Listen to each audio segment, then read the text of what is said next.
بسم اللہ الرحمن الرحیم۔ ہائپر لرن کے ناظرین کو خوش آمدید۔ کفر و شرک میں ڈوبی قوم نے شیطان کی پیروی کرتے ہوئے 5 بڑے بت بنا لیے اور ان کی عبادت کرنے لگے۔ یہی وہ پہلی قوم تھی جس نے بت پرستی شروع کی اور حضرت ادریس علیہ السلام کے پڑپوتے حضرت نوح علیہ السلام کو اللہ پاک نے نبوت عطا فرمائی اور اس قوم کی رہنمائی کا حکم دیا۔ حضرت نوح علیہ السلام نبوت کے اعلان کے بعد لوگوں کو ایک خدا کی عبادت کی دعوت دینے لگے۔ آپ نے 950 سال تک تبلیغ کی، لیکن صرف 80 لوگ آپ پر ایمان لائے اور آپ کی نبوت کا اقرار کر کے اللہ پاک کی عبادت کرنے لگے۔ آج کی ویڈیو کا ہمارا موضوع ہے کہ کیوں حضرت نوح کی بیوی ان پر ایمان نہ لائیں اور کیسے کیسے آپ کی بیوی نے آپ پر ظلم ڈھائے۔ آپ کی بیوی کیسے آپ کے بیٹوں کو بھی ورگلاتی رہی اور انہیں اپنے ہی باپ کے خلاف استعمال کرتی رہی۔ مختلف تفسیروں اور تاریخی کتابوں میں حضرت نوح علیہ السلام کی بیوی کو مختلف ناموں سے پکارا گیا ہے، لیکن مشہور اور متفقہ نام یہی ہے کہ اس عورت کا نام واہلہ تھا۔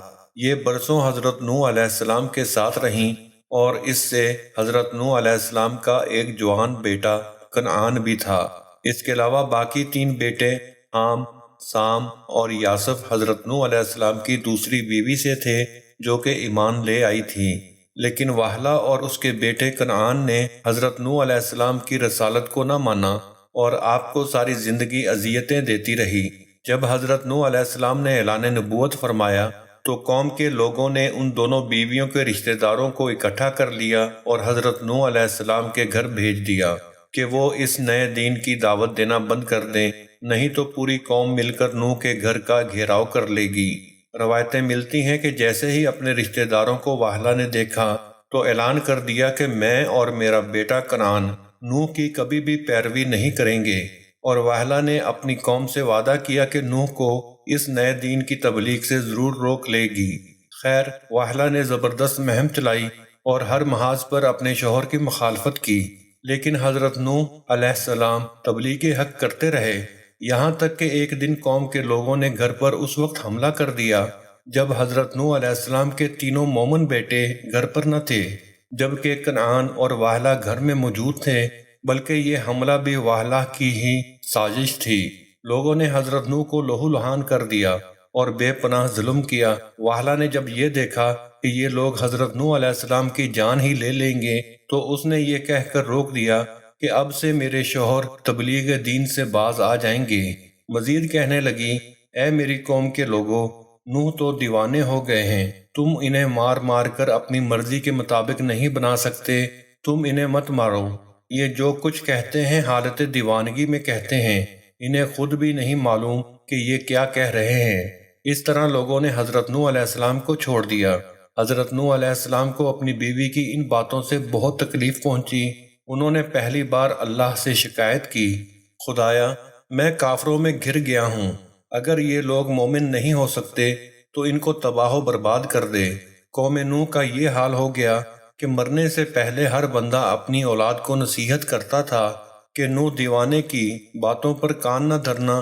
پھر جب اللہ تعالیٰ نے آپ پر وحی بھیجی کہ جو ایمان لا چکے ان کے علاوہ اب آپ پر کوئی ایمان نہ لائے گا، تو پھر آپ نے بارگاہ الہی میں مناجات کی اور آپ کی دعا قبول ہوئی اور اللہ پاک نے آپ کو ایک کشتی بنانے کا حکم دیا۔ اللہ نے حکم دیا کہ کشتی نوح میں سوار ہونے والوں کے علاوہ دنیا کی تمام مخلوق تباہ و برباد کر دی جائے گی۔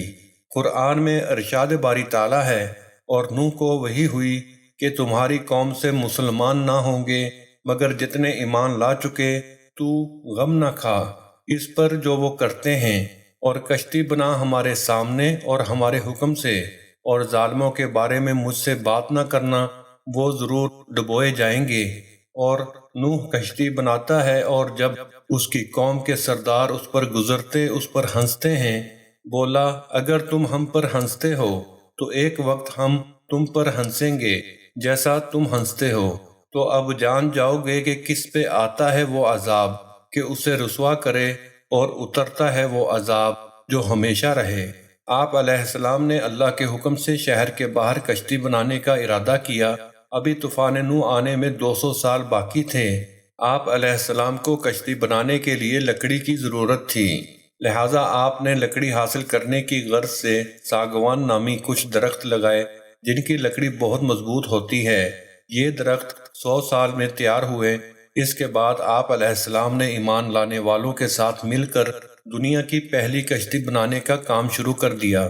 کشتی کی تیاری کے دوران آپ کی قوم نے آپ کو بہت تکالیف دیں، یہاں تک کہ کشتی پر فضلہ بھی کرتے رہے، لیکن آپ سب کچھ برداشت کرتے ہوئے کشتی کی تیاری میں لگے رہے۔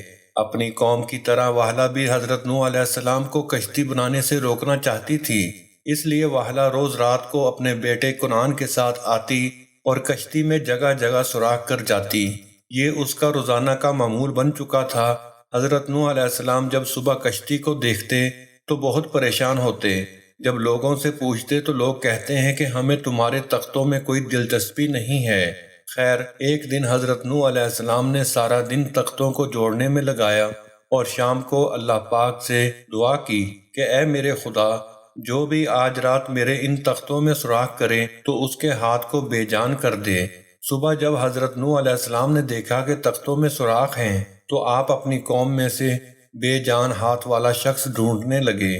بہت تلاش کے بعد جب انہیں بے جان ہاتھ والا شخص نہ ملا تو آپ اپنے گھر واپس لوٹ گئے۔ گھر جاتے ہی دیکھا کہ بیوی نے ایک ہاتھ کو چادر میں چھپا رکھا ہے۔ آپ فوراً سمجھ گئے کہ وہ یہی ہے جو روز سوراخ کرتی تھی۔ آپ کو یہ جان کر بہت رنج ہوا کہ میری اپنی ہی بیوی میرے اتنا خلاف ہے۔ خیر، آپ نے اس کو خبردار کیا کہ ابھی تو صرف ہاتھ بے جان ہوا ہے، اگر دوبارہ میری کشتی کا نقصان کیا تو پورا جسم ہی بے جان ہو جائے گا۔ کم و بیش 100 سالوں میں کشتی تیار ہو جاتی ہے۔ یہ کشتی 300 گز لمبی، 50 گز چوڑی اور 30 گز اونچی تھی۔ جب طوفان نوح شروع ہوا تو حضرت نوح علیہ السلام نے کشتی میں درندوں، چرندوں، پرندوں اور قسم قسم کے حشرات الارض کا ایک ایک جوڑا نر و مادہ سوار کر دیا، اور خود آپ اور آپ کے تینوں فرزند یعنی حام، سام اور یاسف اور ان کی تینوں بیویاں اور آپ کی مومنہ بیوی اور 72 مومنین مرد و عورت کل 80 انسان کشتی میں سوار ہو گئے۔ پھر حضرت نوح علیہ السلام نے اپنی نافرمان بیوی کو بھی کشتی پر سوار ہونے کی دعوت دیتے ہوئے کہا کہ تو بھی کشتی پر سوار ہو جا۔ تو بیوی کہنے لگی تمہاری باتوں پر کون اعتبار کرے جبکہ پوری قوم تم کو جھٹلا رہی ہے۔ حضرت نوح علیہ السلام نے کہا تم میری گمراہ قوم میں مت شامل ہو، تم میرا کہنا مانو اور کشتی پر سوار ہو جاؤ۔ لیکن بیوی نے انکار کر دیا۔ وہ اقرار کرتی بھی کیسے؟ وہ تو حضرت نوح علیہ السلام کی نبوت کی شروع سے ہی قائل نہ تھی اور وہ مسلسل اپنی گمراہ قوم کا ساتھ دیتی رہی۔ بیوی سے مایوس ہونے کے بعد بیٹے کنعان سے کہا کہ تم کشتی پر آ جاؤ، تو اس نے بھی صاف انکار کر دیا، اور آخر آپ کی بیوی واحلہ اور بیٹا کنعان دونوں کشتی میں سوار نہ ہوئے اور طوفان میں غرق ہو گئے۔ ناظرین، اس میں کوئی شک نہیں کہ حضرت نوح علیہ السلام کی قوم، ان کا ایک بیٹا اور بیوی اللہ پاک کی نافرمانیوں کی وجہ سے غرق ہوئے۔ اس لیے ہمیں چاہیے کہ ہم اپنی اور اپنی آنے والی نسلوں کی خیریت و بقا کے لیے اللہ اور اس کے پیارے حبیب صلی اللہ علیہ وآلہ وسلم کی نافرمانیوں سے ہمیشہ بچیں۔ آئیے ہم عہد کرتے ہیں کہ گناہوں سے دور رہتے ہوئے نیک اعمال کریں گے اور ہر ایک کی اپنی حیثیت کے مطابق مدد کریں گے۔ اللہ پاک ہماری دعاؤں کو اپنی بارگاہ میں قبول فرمائے۔ آمین ثم آمین۔ کمنٹ سیکشن میں آمین لکھنا مت بھولیے گا۔ ناظرین، امید کرتے ہیں کہ آپ کو ہماری یہ ویڈیو پسند آئی ہوگی۔ ویڈیو کو لائک کریں، شیئر کریں اور چینل کو سبسکرائب ضرور کریں۔